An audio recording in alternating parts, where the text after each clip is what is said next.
but just so we can get everything. So that, wow. So do you miss, did you grow up around Vancouver, like in the major city area or no? Yeah, I was born in Vancouver. So Wow. Okay. and lived there. I lived other places. I lived in England. I lived in Toronto. I was kind of all over the place. Um, but yeah, I settled here in Naramata in 2019. I never thought I would live in a village, but I do indeed live in a village. What was it? Was it just really at the point, like, I really need a change of pace? Like things to be slower Uh, down, not city life? Sort of. I found myself, we shot our second feature film here. So I wrote and directed a feature film called The Orchard. So there's a lot of orchards and vineyards and wineries. It's all kind of, consumable. Yeah. Yeah. So when we bought our little cottage here, I just found I was reluctant to go back to the city. I found myself a lot more creative here. And then we found an old church that was just dying to be a theater. And so we turned it into a little black box theater. That is awesome. It Those are is the so coolest things. Yeah. well, yeah. I mean, as far as creativity goes, I mean, having it on your own terms is doesn't happen to a lot of artists, in so much that I can just write a play and put it on at my theater, and that's really important to me. So yeah, it's really good.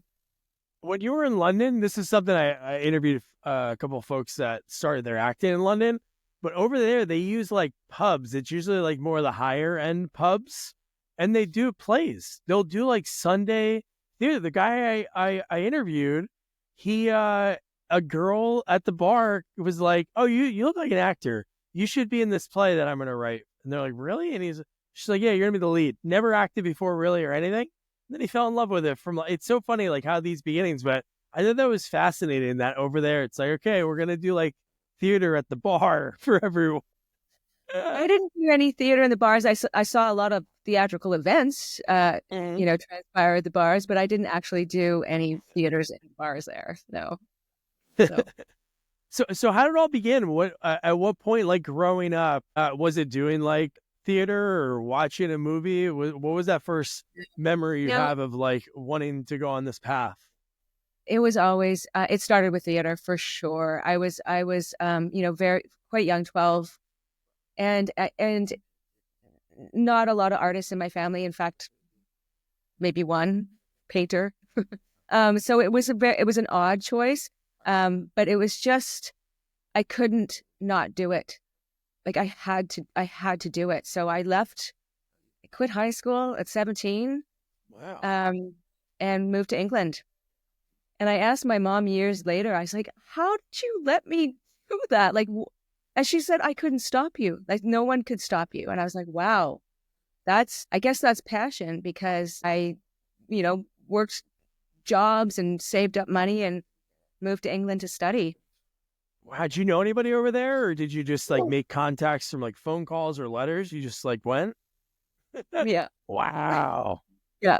I went with a friend of mine who was wanting to be a journalist. And so we just, we were bold. We were just like, oh, I'll figure it out, no problem. Yeah. And then, seeing the Red Graves on stage and Ibsen's Ghost, and like, it was just like, that is what I wanted. And I saw a lot of underground theater too, not in bars, but I saw a lot of underground theater too, which really helped me fall in love with little black box theaters, that courageous, the stakes aren't as high if you fail. In fact, failing is kind of what you do in a little black box Yeah. theater. I mean, that's what's encouraged so that you can discover things. So that bit me, and then I did a lot of fringe festivals and that kind of thing. And I didn't actually start in film and TV until I went to Vancouver. Wow. So how long were you in London? How long did you stay over there? Until the Majesty kicked me out. I think I was there for 6 months. Oh man. I got a letter from the Queen saying, you know what, it's time. It's like, It's time for you to leave. but I went back. I went Yeah. back um and I went to England, back to England. I went to Swansea. I worked as a fortune teller in Swansea, Wales for a while. And yeah, it's been a life. That is amazing. So was it always after this? Obviously, you said like the theater that was like the bug that bit you, but was it always thinking of, wow, I love doing this, but TV film? or how does that usually, because I know it's so hard. It's like obviously in TV film, for the most part, it's like financially it's a better thing, but you get more for your soul doing the theater. So it's a difficult thing to choose. It's a balance, like Yeah. I think all actors really need to find that balance. And for me, I couldn't go for very long without doing theater. And it was, film and television was I love film and television. I love it. I love all of it. But in theater, Yeah. you get this wonderful thing called rehearsal, that you don't get a lot in film and television. So I love the process of rehearsing and discovering, and that really means a lot to me. So it's something that I really encourage at our theater, for newer actors, or I have stopped acting. You can probably tell from my resume. I stopped acting for about 15 years to teach. That's amazing. So people say, "Oh, you must have taken the time to have a child." And I said, "Well, no, I've got about a few thousand of them, but Yeah, not yeah, yeah. who's with me." But it's lovely because our theater is in a small town, and we get visits from many of the actors that I've been teaching over the years That's because of cool. that reason. They're doing a lot of film and television. They're very, very successful. But every once in a while, you just need to come back to the theater and cry on the floor for a few hours and Yeah. read That's Shakespeare, awesome. whatever it is. But it's really is a balance, and so that's how I have survived for this long, in this industry. Yeah. No, that's so cool. It's always, if you can give back, especially when you love something so much, when you can, obviously people that are taking acting, there obviously is some sort of passion, but sometimes it's like like when I was in high school and you had like a passionate teacher, it's like, wow, I'm really interested in this now because I kind of liked it, but this guy loves it. Like I had this teacher for like politics. I was like, I would never think about this stuff. It was like 2004, and he was my government teacher. It was like, wow, ever since then, like into it, because I just remember how excited he was. So I'm sure your students, that's got to feed to them. Well, yeah, and like anything, it gives you permission to really love something, and you get a lot of knocks in the entertainment business. There's a lot of rejection. There's a lot of the No, and yeah. and being allowed to really love it out loud and big, that's really important, and that helps you survive the lean months and years when you aren't booking anything. That's always been really important to me, and it's always just been really. I mean, I can't believe I stopped acting for 15 years. If you'd told me that when I was 20, I wouldn't Yeah. have. That's never, ever, Yeah. ever happened. But it did. And one of the reasons it happened was exactly what you were talking about. It was because watching them when they find their voice, watching them when they discover their emotional range, watching them read plays and go, I'm seen, I'm heard, I'm saying these words and I'm connecting with people. That as a teacher, wow, there's not Yeah. much like it.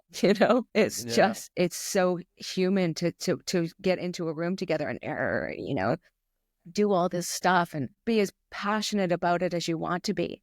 And then go out into the world and might not want to scream about how passionate you are, because I think there's so many people that I was thinking about this the other day. Like sometimes when I say what I do, like when I'm on a plane or something and I say, I'm in the entertainment business, or I'm an actor and director, but people go, oh, I loved that when I was in high school. And I said, well, what happened? Well, it's just not practical. And maybe it isn't, but seeing that sense of kind of loss in their eyes of Yeah. like, and I always say, well, go to a community theater. No, it's too late. No, it's not. No. I had a woman audition for a short play that I wrote last year, and she was 81, never been on stage. And No. she was so fabulous, like so fabulous. Did she have all the tricks? No, but she had a big, large life, that she could just share. So it was really fun. I love So that. When you see that passion at an older age, I would oh, like sign up for that, right? Obviously, I'd sign up for old age right now to be able to get to that age, but just the passion. Like I helped an actor, Larry Hankin, put together his memoirs, and we became like buddies. And he is 84, 85. And I just got off the phone with him like 15 minutes ago, and he was talking about all these ideas he has for a book. He just performed in Venice doing like a coffee shop. It was like, man, this guy's been doing this since he was 22. So for 63 years doing stand-up acting, and he's that hungry just to keep doing it. Like, it's not even about the money aspect at all. He just loves it. And I think that's so amazing. Like you said, 81 years old, never did something before. It's scary. Like you can't teach an old dog new tricks. And it's so great when you hear stories like that. Oh, 'Cause that's what I want. Yeah, I've got a class starting end of February, just a short workshop. And two of the men signed up. One of them's in his 70s, one of them's in his 80s. And I'm Cool. so excited. I worked with them a little bit. Now, this is cute. So there's a lot of rural country around here. Like I said, orchards, vineyards. It's beautiful. It's really luscious and gorgeous. And there's a lot of farmers. And they asked me to come down to help them with a play they were doing. And I said, you know what? You probably don't want me. I'm sure you guys are doing great. I'll just get in there and I'll just do my thing. And you don't need that. And they were like, he said, I think these players deserve better than I can give them. And I want you. And I was like, oh, you have my heart forever. So I went and I helped them a bit and they were wonderful. I didn't accept payment. So they brought me baskets of pears and garlic. Like my favorite payment ever. Yeah. A beautiful garlic. So isn't it? I just love it. It's so human. Yeah. You know? And it just reminds you of a simpler time. Like, because that's how things were. It's like you do a service for somebody and they would give you like what their, bread or, that's how it was. And it wasn't that long ago when you really think about it. Like a few hundred years, that's how payment happened. And yet it seems so shocking. I mean, because I'm from the city, right? I'm like, who's at the door? Who's calling? Oh, I know. It's my neighbor chopping wood for me, like what? Yeah. So when you had that, were you ever an actor? No, I never did acting. Nobody's ever asked me that. No, I've never done acting. I love comedy. I love talking to people. I've always loved doing that. And I did improv for a few years when I lived in Portland. And I did some like performing with that. And it was the best ever. It's the greatest thing. And we'll talk about like a drug. Like when you say something and you had an audience and they're laughing and it was just so much fun. Like, because you had your team that we practiced with. And then we would have like, you go for just like an open night. So you would like mix with other people. It was just, improv's like, to me, like it's such a beautiful art form. Because it's like jazz, just riffing. And then what you saw, you'll never see again. Nope. One Crazy. time only. One time only. I have such respect for improv. It terrifies me. Unless I'm in a character, like on a set, sometimes it happens. It's happening more and more these days that the directors will ask you to improvise. And I certainly, as a director, ask actors to improvise. I love it. It's hard. It's really hard. Yeah. No, it is. But, just you asking that, I think that's so cool when it's like when you go to a restaurant and the head manager was like a busboy at one point or a waiter. He knows everything about it. I think that's so great. Whenever I talk to directors that were actors at one point earlier in their career, just you giving that little piece to that actor, they feel like, okay, they believe in me. Even if you don't even use that line, maybe you do, maybe you don't. But in that moment, you're like, all right, this person's got, they let me try something. And not a lot of directors do that. They'll say whatever's on the page, nothing else. And you're like, all right, you feel like a robot. Yeah, sometimes. I haven't had... I've had a couple of bumpy experiences on set. I'm sure, yeah. For the most part, I've just been really lucky. Like, great directors, great actors. Like I hear so many nightmare stories, but I was able to somehow avoid them. So I'm pretty happy about that.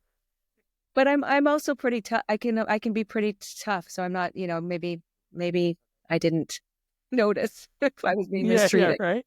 I'm just doing my thing. Yeah. So what was the first time that you were on a set? Like when you go, so after London, you go back to Vancouver, and what was that first step to, because I don't know if it was Just My Luck, because IMDb's never 100%, or Robin's Hoods. I don't know what your first credit was. I think Just My Luck was the first independent film I did, but that was in Edmonton. My first television gig that was significant was a guest star on X-Files. Yeah. Yeah, that was intense because I was a theater baby. Like I showed up in, at acting class in Vancouver wearing, little black slippers and a rehearsal skirt. And everyone was like, who's this? Molly Parker was there, and Nick Lee. Like, it was just like but I was a geek. I was a theater geek. And so getting that guest star I didn't know anything about film language, hitting marks. I didn't know how to read a call sheet. And at a time when that information was readily available, and I certainly hadn't studied it, but they asked me to be this guest star. And then it was a bit of a crazy casting, because I was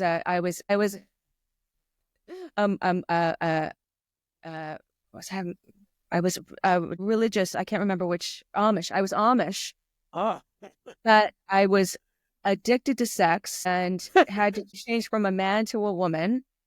And anyone either of us slept with died of cardiac arrest. I was like, you're welcome. But they had to find my twin. And that wasn't easy. And they found Peter Stebbings actually in New York. And yeah, it was wild. So we would he would be in this, we would switch from man to woman and sleep with people who died. That was my first real film, television gig. That's intense. And that was in Vancouver, right? That's where they used to shoot that? Was in Vancouver. Yeah. That was right after that. The boom was still going on, but probably when you were maybe in high school or when you were over in London was when all those shows, it seemed like all at once, because so many people I talked to that started in Vancouver, no matter in front of the camera or behind, you see all the same shows they bounce from, like 21 Jump Street, a ton of them that all at the same time. Yeah, I was after 21 Jump Street, but yeah, the kind of piece there is like you couldn't leave the house without booking a gig. It seemed like it was really, it was a different time for sure, and there wasn't as large of a pool of actors, of course. So you kind of saw the same 10 people at every audition. So, it was just, it's always a whirlwind. I was really happy that my first gig was on X-Files, because it was such a wonderful set to be on, wonderful people, knowing that they're doing something, wildly creative, but really was going to be popular.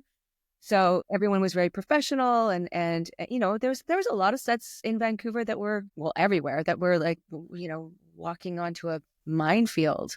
But I found something to show you. Oh, what do you got? That's what you used to wear to rehearsal? No, that's Angels in the End Zone. Oh my God. When you because you said the black shoes, and that's the first thing I saw. Oh my God, that's so cool. You kept that?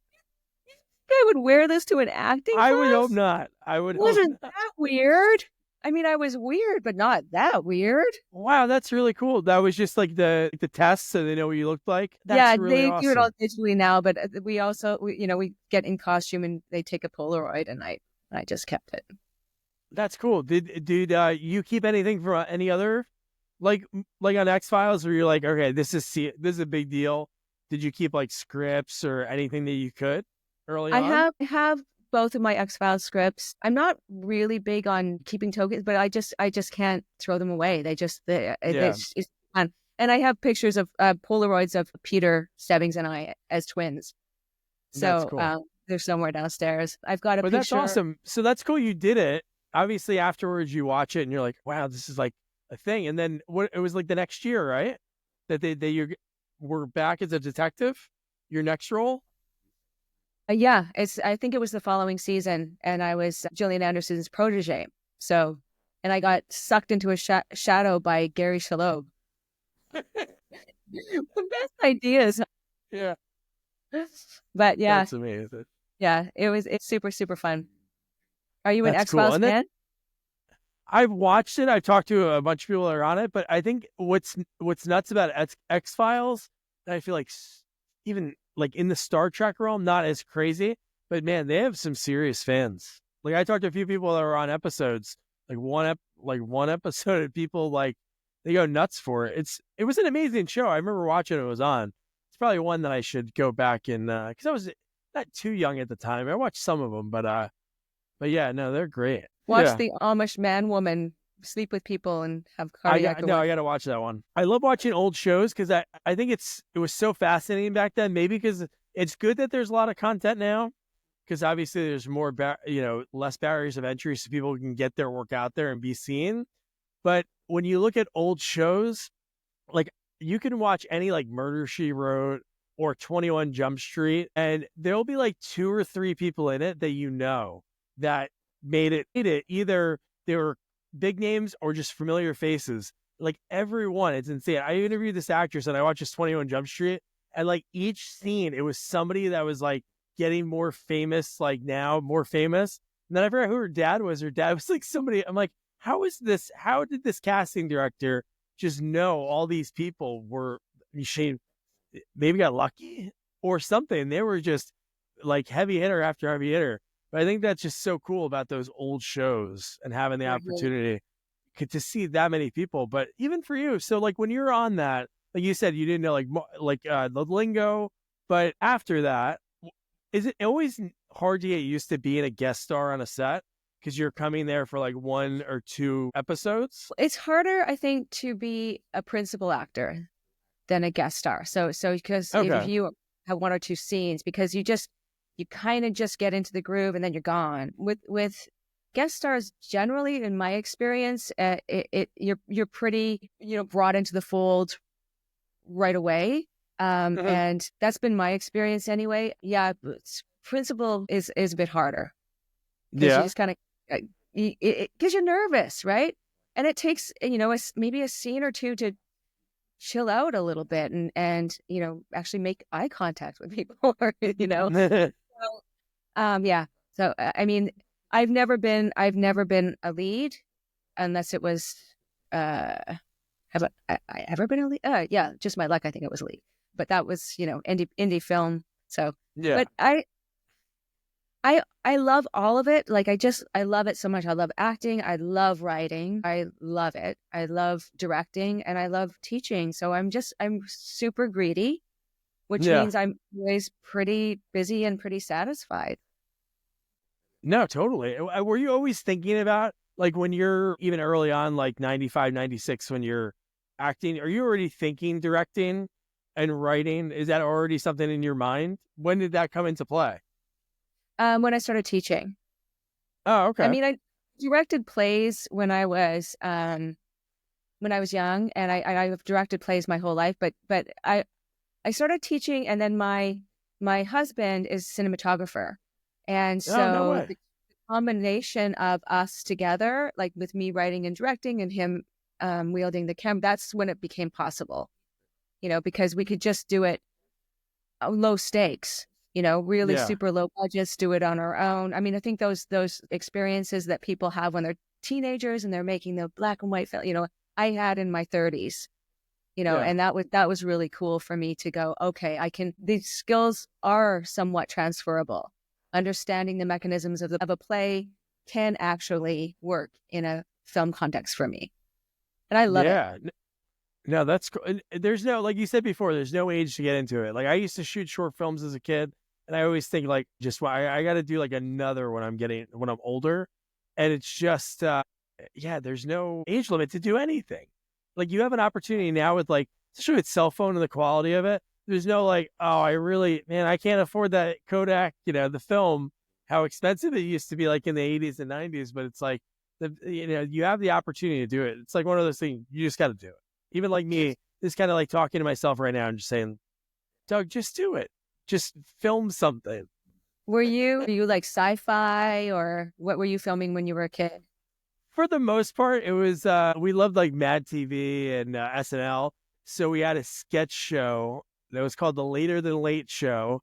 And then we did like horror movies, because that was like that era of like, we always loved Friday the 13th, but it was mostly because of like Scream and all those. It was like, oh, these teens, and they were like a little bit older than us, but it was like, oh man, those cool kids. And so we kind of filmed things like that, but it was just so much fun. And we used to use, that's why when if you love something and enjoy something, we used to use the VCR camera. Do you remember that? You plug it in and so we would use that and like just move everything around, like in my buddy's basement where we set up different scenes. So we like move the TV and like running extension cords. His mom would come down, seeing everything moves. But yeah, no, it's just so much fun to create. Like I do stop motion animation sometimes. It's like a just for like fun. And my daughter like loves it. She always watches these videos I have on YouTube, these like claymations. So she did one, and it was like so cool to watch because there's so much that goes into it, and the payout is 10-15 seconds. Like you could Yeah. spend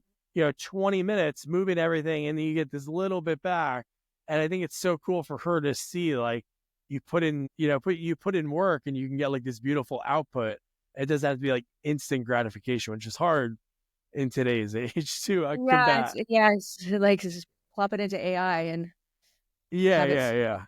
spit out. And yeah, that's a really great lesson for her. How old is she? She's 6. Yeah, perfect. Yeah. So I have a dare for you. Okay. I dare you Huh? to write and produce a sequel to one of your horror films. Oh, that'd be great. That's the I dare. love that. Accept I'll it? I'll take you up on that. I accept it. I have Great. some scripts that me and my buddy wrote some scripts, so I have scripts. But it's just like sometimes when you're like, I'm writing this script for somebody in Hollywood's gonna buy this, and then you don't think of like, okay, now we have to change it because if we're trying to do it, we have to change like the scene where it is and stuff. But no, that's I take you up on that challenge because I need to do that because it's just like, why not? You know? Well, again, it's like I was saying about rehearsal. It's the process. What you're saying with your daughter with the animation, Oh yeah, motion. It's the process that's everything, right? So if you get hung up on what's going to happen to it or anything like that, and it's just like it stops that impulse to jump into the process, which you love. I mean, yeah. I have to tell myself that. Like I have to tell myself that all the time. I don't, you know, this documentary is only going to be seen by 4 people, or that it's like, no, it's fine. Everything is fine. You Yeah, love the yeah. No, you love the no, process. exactly. Like during COVID, me and my buddy wrote when we were kids, but then during COVID, it was like, what were we gonna do? So we do like Zoom. We're like, hey, we should write. And I remember like when we got done with like the first script, it was almost like, okay, what do we do now? And then it was like, all right, well, let's get some new ideas. So we'd set up like these times during the week, and just that it was like this weird togetherness that during a weird time, like during COVID, and just being like I loved hanging out with my family, but it was good like having like, hey, the familiar face I knew since I was a little kid. So no, it's the and and, process and is definitely the more important sometimes, you know? I think so. And you remind yourself of that, sort of wild and creative aspect in that you Hmm. always walk around with, and you're like, oh, shut up, shut up, shut up. No, come Yeah, on out yeah, and play. Come out and play. yeah, yeah. And no, not even thinking about the result. Like if we go into a class and we'll work on a scene and we don't ever show it, like we just are in the process of it, and that's really important, I think, because the gratification the dopamine hit you get from um, instant gratification is limited, and Yeah. so that elongated, I'm going to enjoy this whole 6 hours without thinking about what it's costing me financially or whatever. No, you're no 100%. But no, that's good. so, uh, so this is a great conversation. So here's something like theater wise. Obviously, you run the theater and you've been doing it for 15 years. Have you seen any change in theater as like a whole because of what we just talked about, like attention spans, and has there been like some kind of like micro theater, kind of like a really short plays that you run at your theater have seen around? Sort of. I mean, we plays are nowhere near, as far as I'm concerned, nowhere near as epic as 3 acts, Arthur, blah blah blah. And also, a lot of plays are quite dated now, and I'm not sure how many more times we need to see certain plays that that depicted women as you know hooters, or like it's just like, Yeah, okay, yeah, yeah. that happened, but we also have a lot of really amazing new playwrights. Yeah. My favorite playwright is an American called Lauren Gunderson. She's lives in San Francisco. She's just written some really important plays, and she's very, very prolific. Like I think she pumps out 3 or 4 plays a year. But there's Wow. also kind of a reckoning. I mean, I wrote a play in 2023 called Malleus Maleficarum, which is, I don't know if you know the book. Malleus Maleficarum was written by No. a man named Heinrich Kramer, and it was Malleus Maleficarum is the hammer of witches. So it was basically a handbook to locate, hunt, and murder women. And it's still in print, and it's sat on the judge's desk for 300 years. So, and it was just a kind of a wait a second, let's look at what witches actually were. They were people. They were most women, and so that's really satisfying to take today the information that we have today and develop a script around what you think is important. That's really good, and I think a lot of playwrights are doing that too. There's a great new play called John Proctor Was the Villain from Arthur Miller's Crucible, which he was a pedophile. I mean, he was a pedophile. He cheated on his wife. Like it's just like and then all of the myths around witchcraft around that too. So I'm seeing a lot of that, but that's what I'm interested in. Yeah, that's right? clever. Yeah, I like that. And we did do 10-minute plays last year, which people love. We do something called a 1-minute play festival, which brings audience members up to do a 1-minute play, and there's a competition. They love that. That's cool. So maybe that is satisfying, but there will never be anything like gathering with people in a theater for an experience. Watching this thing, it's only going to be this way this night because it always changes. And you're experiencing it together, and it really fills you with a sense of community and unity, even briefly. So I mean that is something I love that.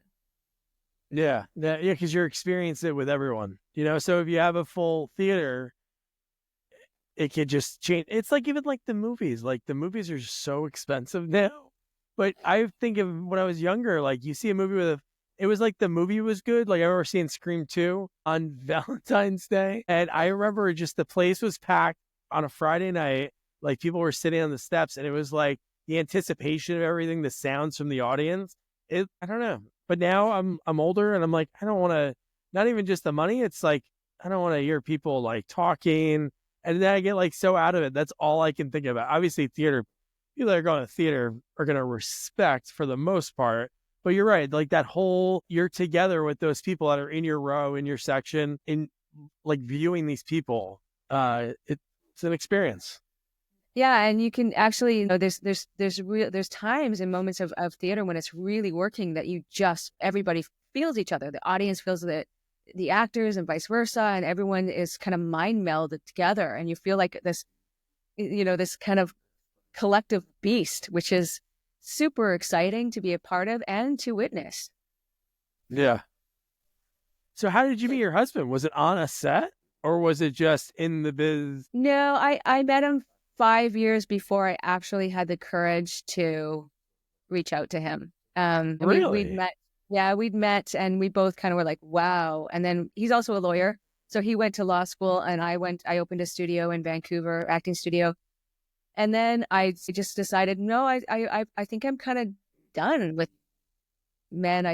Relationships. I thought, I think I'm just going to focus on me and my career and blah, blah. And then I thought I couldn't stop thinking of him. I couldn't stop thinking of him. And so I picked up the phone and called him. And then it was a matter of, long distance for a while. And then, he just ended up in Vancouver, and then we ended up here. So we've been together almost 20 years. Oh, wow. That's awesome. Yeah. That's so cool. He's very talented. Yeah. No, it's a good combination. Like you said, like directing and you being the actor and him having being able to work the camera and the cinematography. Yeah. So back to that photo that you showed, because at that point in your career, you worked on some cool stuff. Yeah, that's so awesome. I love that. So you're working on some cool shows. You thought I went to acting school. I really did. You know what it was? Because the first thing I saw were those black shoes, and I was just like, no way. They're actually I love that. Oh, yeah, now I see him. Okay. Oh, man. Sorry, what was the question? So how does, because you had Big Bully, which I'm sure were a lot of these in Vancouver, or were there any that you're going down to LA for? All Vancouver? All Vancouver. All right. So when it came time for me to, you know, try to explore whether I wanted to go to LA or not, I started teaching at that time, oh, and okay. I didn't want to. I wanted to stay. That was my choice. I mean, I don't. I thought about it. I've thought, do I regret it? But no, I don't think I do. I don't think that that would have been the right move for me at that time. And I really felt that it was important for me to give back. It just felt very important for me as a person and for the people that I was working with. Yeah. So, I stopped. I stopped Yeah. At least acting. you were somewhere that is always busy. Yeah. Vancouver, even at this point, I'm sure there was always filming, but then once like Hallmark and that kind of boom started, then it was like people that lived in Vancouver is like, I'm just going to stay here. Like everybody I talked to that is in Vancouver, like Gary Chalk, Yep. is, Good, Gary. yeah, this is so funny. It seems like Canada is huge, but obviously that there's areas that people aren't living in. But it's so funny that the 6 or 7 Canadian people I've talked to, they all know each other. Everybody, it's like I'm like, oh yeah, Michael Benyere, and they're like, oh yeah, I know Michael. Do you know Michael I Benyere? Okay, okay, but yeah, it's just so funny that there's like such this community, and it's like obviously a big city.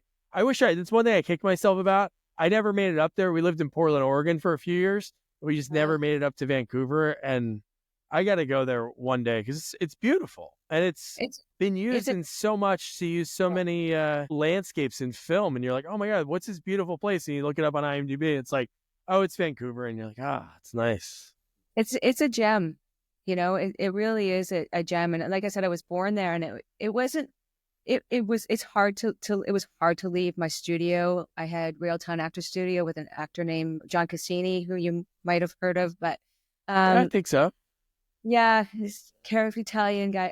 But it was hard to sort of leave that, but it was more attractive to me to come here a little bit more secluded, it Yeah. was just me and nature and wine. Yeah, and it's a good change of pace. You did the city, the fast for so long. It's sometimes the mellow. Like even we're like in the western part of New Jersey. It's definitely a lot slower from where we grew up. Like where we grew up, it was like super busy traffic. We're like really now it's like relaxed. I get to work from home, so I don't have to drive anywhere. So it's like Oh, very calm, very relaxing. But no, I understand. I totally get the change of pace aspect. yeah. It's good for, and then you can think more. You have more time to be able to, like you said, especially being creative. You really do need that. Uh, Yeah, and having like I would never have been able to afford a the theater that we have in Vancouver. It was just oh yeah, an absolute impossibility. Vancouver prices are crazy. So when we found this little theater, I was able to, we built it, and then I pace and I think and I imagine, and it's my imagination gets to go all over the place, and really it's really special, really special. And the community's kind of gathered around it. Like you were able to present productions that a lot of this community haven't seen that kind of provocative play before, or and so we feel like we're educating each other, which is great. Really, really special to feel that embedded into a community, and that have them that interested. yeah. How did it take a while to get like quote unquote like accept it because you're like from the city? Was there anything like that, like when you first moved there, or no? I think probably I didn't notice a lot of it, like as we opened, our season was supposed to begin March 2020, Oh, our okay. official season. Yeah, perfect timing, eh? Really awesome. So we had a couple of years of we did a few documentaries about, people in the community, that kind of thing. Got to know people a little bit better as filmmakers, and the documentaries were really quite special. So we got quite, I think they quite liked us for what we were doing. So then when we were able to open our doors, we did it with another original play called What a Mess, that explored the kind of cyclical, like a Greek remix that explored the cyclical nature of violence in human beings. How the Greek so violent. It was just like Yeah. so, and they loved it. They loved that show, and so we've been pretty supported ever since. You know, That's we all cool. feel maybe you do this, you feel this way in your community too, but as artists, like we feel like we kind of we through the pandemic, we really bonded. Like we really needed each other. We had to find some form of being able to contribute to each other's lives in some way, and or contribute to people that weren't artists, you know, in some way. Yeah. So it always really fascinates me to see that happen, and this special bonding that happens because of it. Yeah, I think that's one thing about it, especially when it comes to like just creative, just all forms of art. I think because there's so much that goes into it that you're not getting money for it. Like you really have to love it. Like there's obviously hobbies that people do and but it's just not the same. It's like it's like when you look at a writer's IMDb, like I've interviewed writers before and it's like, you see this IMDb, but you know, they're always working and they're always doing their thing. They might only have 10 credits over 30 years, but it's like, you know, like in that span, there's probably, another 30 scripts or added 20 spec scripts. So it's like, people are always working and honing their craft. Sometimes it just doesn't make it out onto there, Yeah. but it's just, yeah, it's a thing that's why I think actors like you and your husband, I know he's a lawyer too, but like the cinematography, it's something that just people don't get. I don't think that's why actors marrying actors and people in the business. I totally get it because nobody's going to get like, oh my God, I was waiting for 4 hours of my trailer, which it sounds when people would say it out loud. It's like, you sound like, oh my God, you had to sit in a trailer. It's like, yeah, but you're sitting there doing nothing and you have to wait for somebody and you're getting moved. It's like kind of ridiculous, but people don't get it unless they've done that same thing. It's like, it's a very rare thing. And I think it's I love creating. I love spending hours on something that even if I know 10 people will see it or one person will see it, I love doing it. I can't wait to see the horror sequel. The horror sequel. Yeah, I got to pick a good one. I got to pick one with not a lot of people. And no, I'll definitely do it. I think that's really awesome. It's really awesome. Yeah. Yeah, I think it's really important. I mean, we talk about interdisciplinary people that have multiple disciplines. I mean, I think that's really important. I mean, 4 hours on a set for me is like, oh my goodness, that's great. I can write. You know, if I have to trailer, I'm always like, yes, just feed me, and I'll write. So yeah, I mean, it's. I think one of the biggest thing is that creativity for so many people feels so vulnerable. Like, if I'm creative, I'm putting myself out there. I'm showing a vulnerable side of myself that, that I don't want people to dislike or attack, you know? And so I think it just, for all of us creatives, it takes a tremendous amount of courage, you know, to start it, to stick at it, to keep going, and you know, actors, of course, it's classic. You have all of these IMDb's, but that's 700-800 rejections. Who knows how many rejections? Yeah. More, probably.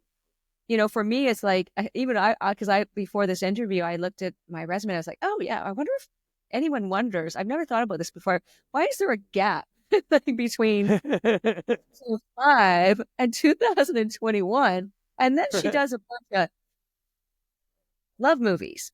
So, but that's just life, you know? Yeah, no. And that's why it's like when you look at the IMDb, it doesn't tell a story. Like I said before, nobody would know, like she opened a theater and she's teaching acting. It's like, that's why it is like, there's not enough time in the day to do the other things. Yeah, exactly. And I had to quit. I had to quit acting in order to teach. I just didn't want to be split. Yeah. You know, I just didn't want to be thinking like my student would get an audition. I'd be like, what kind of, I didn't want that. It's like, it didn't feel right for me at the time. So it was just, it's been great getting back to it. It's been super fun. I didn't get back to it until I moved here. And, so it's just sort of just during the pandemic, I got back into acting again, which has been great. Yeah, no, that's cool. So this has been so cool because I love when I do these interviews and they become more of a conversation, which is something organic. It's not like I could be like, hey, Kate, let's just have a conversation like in the email, because you just never know how like people are going to vibe and the conversation goes. But just like a few questions about like the credits, especially Angels in the Endzone. I think that, again, that's like in my wheelhouse. It's just so funny when you think about I could never imagine my daughter watching some of the movies that I watched before, because I'm looking at 1997 and I think of I saw Scream. So I'm like watching Scream and Scream 2 and then watching Angels in the Endzone. So I love Christopher Lloyd. I love the original movie. So like how did are you at this point? Obviously you have a manager. Are you just going to a lot of open auditions that they're having you, or is it something you're setting up, or you have somebody saying, hey, they need somebody down here for this? No, I have an agent. Okay. She's in Vancouver, and she just submits me. So she'll submit me for a role, and I put it on tape and submit it, and then you just kind of put it out of your mind, and then hopefully Yeah. you book the role.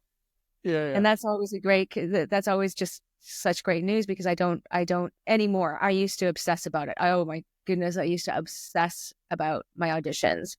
And Really? then, yeah, I was obsessed about them. Now I just do them. I love it. I have fun doing them, and I just forget about them. But then too, you were always in the room, right? So you were always in the room with the casting director, often the director. These days, you're pretty much always just self-taping. So Yeah, there's which not. is it takes an element out of it, right? Like as a director, like for yeah, obviously as an actor, like you want to work, but if you didn't like vibe with the director and the people in that room, maybe you're almost like, even if you did do great, you're like, man, maybe we'll pass. I didn't really like what was going on or how the situation was. But even as like a director or cast, how hard is it to like, you're looking at this flat image, like watching a video? It's like there's nothing else. You can't be like, oh, can you try it this way, or have that little like back and forth before the audition starts. So a lot gets lost, I think. I think it's a huge deal, Doug. I really do, because a number of things. You nailed it. Number one, you can't redirect the actor, so you can't see if that's all they're able to do, Mhm. or if they're locked in, they're not going to be malleable. Two, you don't know how many times they shot that audition. They could have shot it 100 times, which means, maybe they're not as capable on set as they looked in that audition, because they've done it so many times. So Yeah. there has been awkward moments where people have been on set and it's like, why did you hire this person? They're like, they Yeah. did a Yeah. Yeah. great tape. They're like, Yeah. what? Because you can't, yeah. So I think me as a director, I would always, unless I know so many actors that I don't really, I just kind of offer things to people because Yeah. I've taught them and I know exactly what they're like. Um, but I think it's a big deal for a lot of directors to get not what they hope for. So I Yeah. would want Like for the to. vibe of characters and like how people gel, because that's how some movies and TV shows are great. Like they could be great actors or great actresses, but are they great together? You could put the funniest people in the world in a a 4-person sitcom like a Seinfeld. You could have these four, oh, these are the funniest people in the world. It's like it just doesn't work because they're not Yeah. they're not puzzle pieces that you can't jam them together. They have to fit. So I'm sure there's so many of that. It's like, God, this is frustrating not having these people, but to Yeah. save that money, they don't want to bring people. I don't know. I think for a sitcom, they would definitely bring the actors together to see, because you can't Oh yeah, I don't yeah, no, know, totally, yeah, yeah, yeah, but for these, yeah, just for convenience, it's like, wow, I mean, it's you got to kind of roll the dice and maybe make some phone calls and yeah, ask yeah, around. yeah, What's it yeah. like? Yeah. So do you have any favorite roles that you had over the years? Is there some that you look back and you're like, man, I'm so happy I got to play that, or one that you remember was like really like well received, or that when you saw it, you're like, oh my God, that's me. That you almost like, I think because it was so early in my career, I think that the X-Files oh, I'm sure. were Yeah. That's my hard to, favorite. yeah, when you start in something like that early Yeah. on. Yeah, And you no. just learn so much, I was like Bambi. I was just like, wow. And that just, what? Wow. And I loved it. I think I watched it. I don't know. I can't, I'm one of those that it's not easy to watch my stuff. But I Yeah. just really, I love where, so I remember also being, at one point being, I can't remember what the show was, or even I was playing a security guard in an airport. I think I just saw that on here. Oh no, really? Quarantine? Yeah, that was Oh, that it. was a TV movie. Was that it? Yeah, I think that was it. And I was really down. I'd had a lot. I missed a lot. I didn't get cast in a lot of auditions, and I took this part because rent was due. All of that stuff, and they were going to pay my rate. Blah blah blah. And I was just really sad, and I didn't want to be in the uniform, and I didn't want to be there. And then it was just like we wrapped, and I just pulled the mic off, and I'm trying to get out of there. And Natasha Kinski ran up to me. Natasha Kinski ran up to me, kissed me on both cheeks, and she said, "You are wonderful. Hang in there." And I was Oh like, my God. "You didn't have to do that. I'm not even like I'm barely in the movie." But I Yeah. think she just sensed that I was an actor that was kind of down. And anyway, I thought that was pretty. I've had so many special moments. There's so many that I loved directing. The Orchard, I loved directing, which is my film. I loved directing Gods of Youth, Yeah. which Kids in Crystal Meth, which is a really fun subject matter. But I was able to work with actors that I had taught. So there was this communication between us that is really hard to build that kind of relationship in short periods of time, but we'd known each other for a long period of time. So I was able to allow them to improv. I would say to them, this is where the scene is beginning, and this is where I want you to end. This is what I need to have happen. You make it happen. And so we shot a Nice. lot of footage, but it was super fun. When you have that kind of trusting relationship between actor and director, that there's nothing like it. You feel like That's you're awesome. invincible. Yeah. That's like Curb Your Enthusiasm. That's what he does. He gives people like a little piece of paper and doesn't say anything else.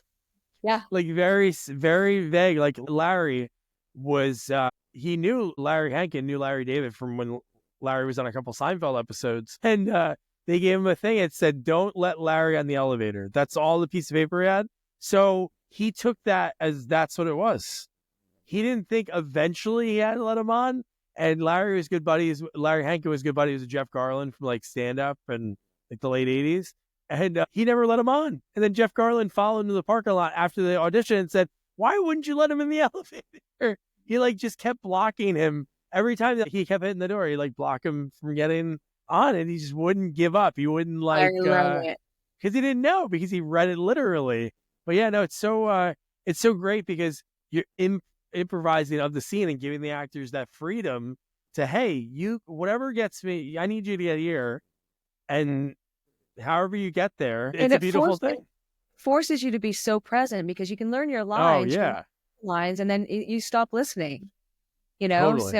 So you and if you're not listening, you lose half the scene. It's just gone. So being on the edge a little bit, like in theater when somebody messes up, all the audience pretty much always goes, I'm back. I'm so with you. How Yeah, you gonna yeah, yeah, go? Yeah. Oh man, I'm Yeah. looking at that IMDb, and right next to Natasha Kinski, Gary Chalk on the Oh, of IMDb. course. Yeah, of course it was Gary scary. was in that. So how did the you getting back into acting? Was that just you were like, hey, you know what, I want to give it a shot, or somebody reach out to you like for Snowden for Christmas? I don't know if that was the first one or Serving Up the Holidays. I think it was serving up the holiday. I was actually the casting director in town in this Kelowna, which is the city where a lot of these movies are shot now. She reached out to me knowing that I'd moved here and asked me if I had auditioned, and I said no. And then I think she asked me again. I'm not sure why. And I thought, why not? I mean, that's silly. Like these movies are so low stress. They're Mm-hmm. super fun. They're always in a good mood because it's Christmas. Always, everyone's gonna get a It's good movie. Yeah, yeah. August and it's 50 degrees out, but it's Christmas. Um, uh, uh, so I started doing them, and then it was just I have a blast. It's a the cast is always fun, and the crew I love. I may direct one or two eventually. I'm not totally sure yet, but yeah, it's fun. I'm still auditioning for some things in Vancouver. Um, Nice. which is great. I would just travel out there, shot some stuff in Vancouver in whitewater rafting. We went whitewater rafting in Squamish. That was amazing. Yeah, Really? actually got to whitewater raft. When I got the part, I was like, yes. I'd never been whitewater rafting before, so it was good. So did you tell them you never been water rafting, or Oh did yeah, you say, okay, okay, good? I was gonna no, say, I kind of got nailed on ice skating with that lie though. But I did ice skate when I was a kid, but I forgot that I was, it had been 40 years, and I was like, you know, it's and like riding a falling. bike. When was the last time you rode a bike? Or out there, do you have bikes? Yeah, we do. Okay, I was gonna say, when you don't ride a bike for a while, and then maybe like you have a few, and then you're on like a beach cruiser, it's like the scariest thing. We were in Miami and we for like a work trip, and we are like, let's ride bikes, let's do this. And it was like fine for a little bit, and then I'm like, this is like hard. We did this for hours as kids. And it's like, how does it just doesn't work like that. And it's hard to, it's really like they say it's like riding a bike. I don't know about that. It's not as easy as it is after you get a break for 20 Yeah. years. And well, and the thing about ice skating is, I don't know, maybe you fell down on the bike too, but I practiced before we shot, obviously, Yeah. and you know, get out there and wipe out, and then all of a sudden, any false confidence that you thought you had, it is gone. And then you Yeah. put a camera on you, and it's freezing, and everyone's so tired and grumpy, and the shot's on you, and you're supposed to do this thing, and it's like the pressure is. Man, give me a Shakespeare monologue any day, but man, any kind of physical, anything sporty or physical. Has that happened any other times that you've done that? Like they say, hey, do you know how to, like, oh yeah, I can do that. Think so. I remember on Outer Limits, I had to eat my hand. And I had to get this really technical dialogue out and then eat my hand. And I couldn't, because I was so worried about eating my hand or something, I would get the dialogue out, and it was just embarrassing, and it was a massive set. And thank goodness the director was very patient with me. But yeah, I think when you have really technical dialogue, that is the hardest for me. Again, give me Shakespeare any day, but technical Yeah. ugh. And Yeah. This has been so much fun. I always love asking actors this. Do you have like if there was a type of like dream role or like a genre that you'd want to, if you had the chance, like, hey, here's the money, you could be the lead, or is there any type that you'd want to do? Like, is there a rom-com, drama, well, I do a lot of rom. comedy? I I I love comedy and I love drama. I love Toni Collette. I mean, I would think Oh yeah. I would I'm auditioning for something tomorrow that has Melissa McCarthy in it, and it makes my knees weak to think about in a room with her and Clive Owen. Like, it just makes my knees weak. Wow. Because I admire them so much. Toni Collette, I admire her so much. I've really been able to play a lot of roles on stage. So, like last year, I played Marie Curie in the Oh, Half Life of nice. Marie Curie, which was really fascinating because the research is just so much fun. So, all of it. I'm not big on sci-fi. I love fantasy. Sci-fi, I mean, I do it, but it's just not something that I really watch. Yeah, You yeah. know, I don't know if what you watch, but I've been watching Shrinking and Somebody Somewhere, I gotta and watch Shrinking. That looks really good. oh, it's so fun. It's so funny. But being, I think, in an ensemble like that, being able to do a series, an entire series, and really get to know everyone, that would be my Yeah. dream. Oh, to be, yeah, totally. Yeah. And Ted McGinley, I love that guy. And I love that he's having like such a, not a resurgence because he's always working, but it's Yeah. always great when you see those people. It's like, that guy's so good. But he's got that lead role in that with this incredible cast around him, right? Yeah. Hang on, I just gotta grab noodle. Yeah, no problem. No, that is cool when you watch series, like when you go back and watch them again. Like Modern Family is one that I think is like one of the most cleverly written shows. Like everything's funny. And Yeah, it's it's so fun. so great how it builds up, and It's just so good. But no, I always love to ask folks that. And obviously, this is something that you were always going to do. But was there any other career early on? I know, obviously, you left at 17, go to London because you want to do this. But was there any other career that you had that, you know what, if this, I know you didn't have a negative thought about it because you were so like tunnel vision, this is what I'm going to do. Would you ever have any other career paths that you thought of? No? Nothing. No, I would have been hooped. I mean, I would have been, it would have been tragic if I hadn't been able to, like I would have been depressed, like, but again, I wasn't willing to not do it, right? Yeah. That just wasn't an option. It wasn't an option for me because living without it would just have been too sad for me. So I fought and I was scrappy, you know? I gotta be. left high school and moved to London when I was 17. Like, Yeah, that's insane. God. That's But insane.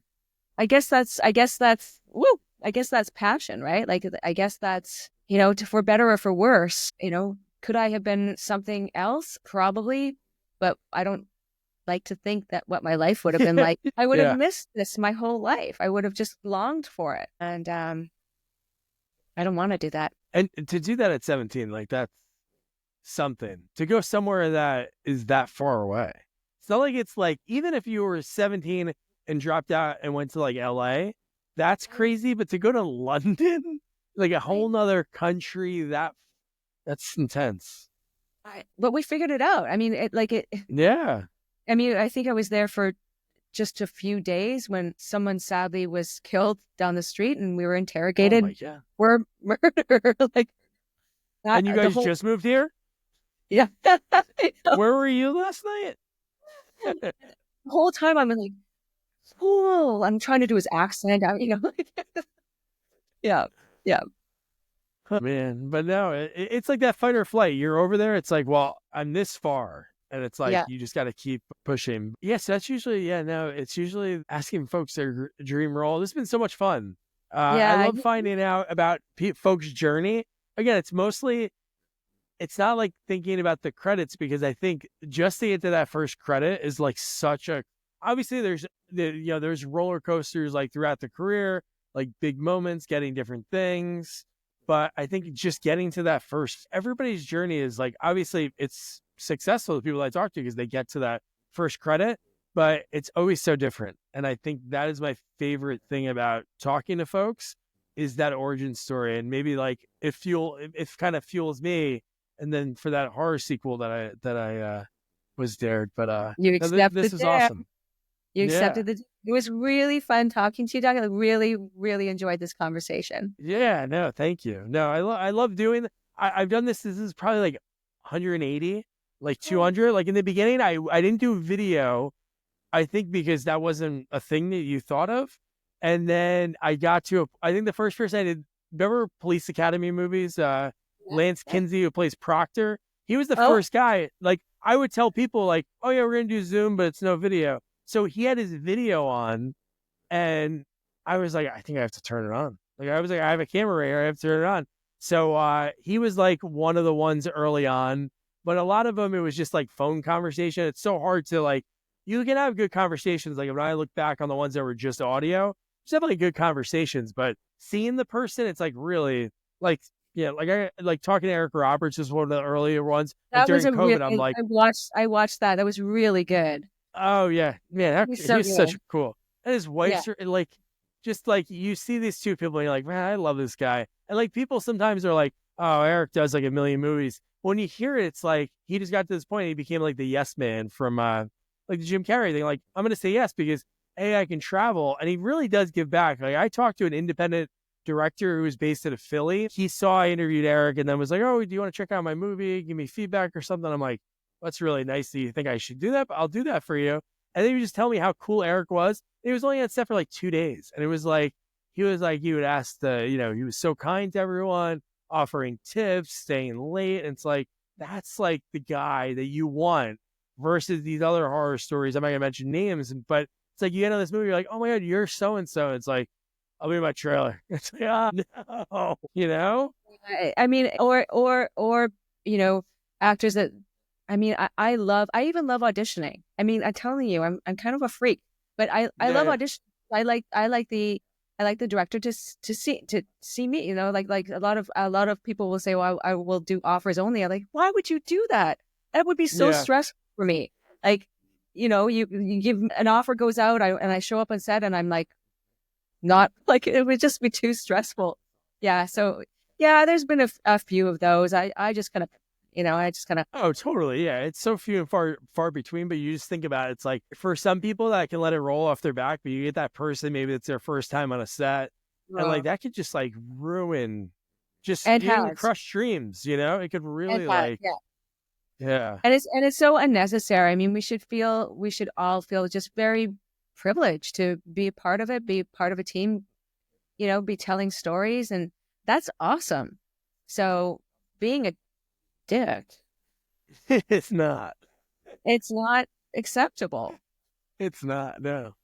And hopefully that I think that era of film. I'm not saying that era filmmaking is like done, but that was like a lot of that like straight to sci-fi channel, straight to DVD, like late '90s, 2000s. You'd be like, where'd so and so go? He disappeared in like '94, and it's like he's on the Sci-Fi Channel doing these movies, and he just looks miserable. And they're doing a lot of like Steven Seagal movies now, which I loved him in the '90s, late '80s and '90s. Like for him to be cocky, I get it. He went from a guy that did a demonstration at Paramount or Universal.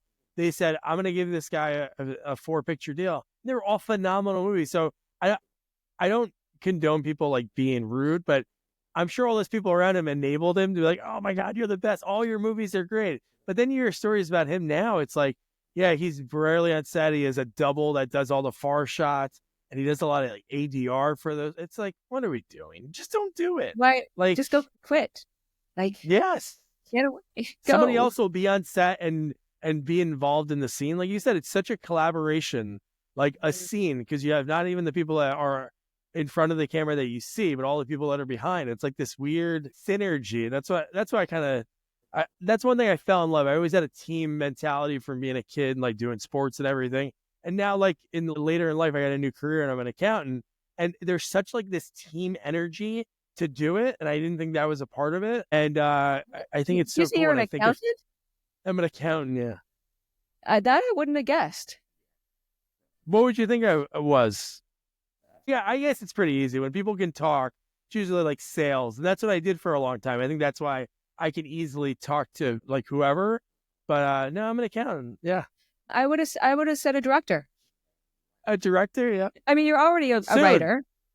Yeah. Yeah. So, well, good for you. I mean, it's like, you know, you just got to make it work, right? I totally, yeah. But I'm not, Because of the again, I work X amount of hours a day, especially this time of year. And it's like, what do I want to do? I want to talk to folks like Kate, and I want to talk to people like when I'm done. And then tonight I'll go edit an interview, I'll write. And it's just like, that's what I love. I don't, you know, that's really it's just great. like, Well, no matter what, I need to create. Like I've never not thought like this. And I hope my brain never is all over the place, because I think it's a lot to do, but me and my wife are the same way. We're always thinking a mile a minute, but it's good because we're always thinking about all these things that we can do. Like she does photography and stuff, so it's like always like, what can we do with this, or what kind of thing? So yeah, that is awesome. Well, this podcast is very artistic, so very thank creative, you. very Yeah, no, creative. thank you. That's, you know, that's an art form. To have a creative conversation is an art form.